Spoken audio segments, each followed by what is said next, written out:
Masa ABG memang adalah masa yang menyenangkan bagi kalangan remaja. Namun pada fase itu tidak sedikit para orang tua yang mulai khawatir dengan pergaulan anak-anak mereka.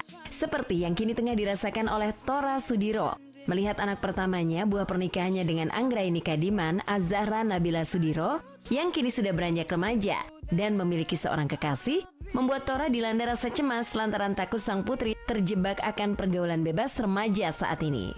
Kekhawatiran pasti ada lah, namanya anak zaman sekarang ya. Cuman kalau dari guanya sendiri, maksudnya nggak ada ini, nggak mengharuskan lu harus A, harus B, harus C, nggak ada. Wah kalau itu mah deg-degan banget. Tapi udah punya pacar. Gue sayang sama pacarnya sih kalau sekarang. Pacarnya menyenangkan, baik, soleh. Ya gue sih nggak apa-apa yang ini pacarnya. Dia pacaran ya di rumah sih biasanya, atau paling ke sini nih, mall sini nih. Paling sering sih ke mall sih kalau dicek lagi di mall.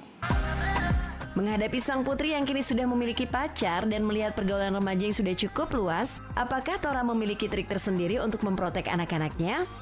Untungnya dia lebih tahu dibanding gue sih yang boleh dan tidak gitu. Kalau gue kayak lebih santai sih ke dianya. Tapi ke dia lebih paham, misalnya kalau dari sini belok kiri itu nggak boleh, dia pasti nggak ngelakuin gitu. Dia pasti langsung belok kanan. Gitu.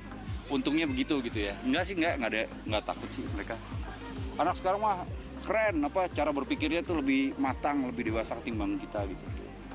Itu yang gue acungkan jempol. Kalau saya soal pendidikan saya percayakan sama gurunya ya.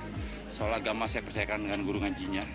Soal kehidupan di rumah saya percayakan dengan ibunya. Tora memang termasuk orang tua yang sangat dekat dengan anak-anaknya.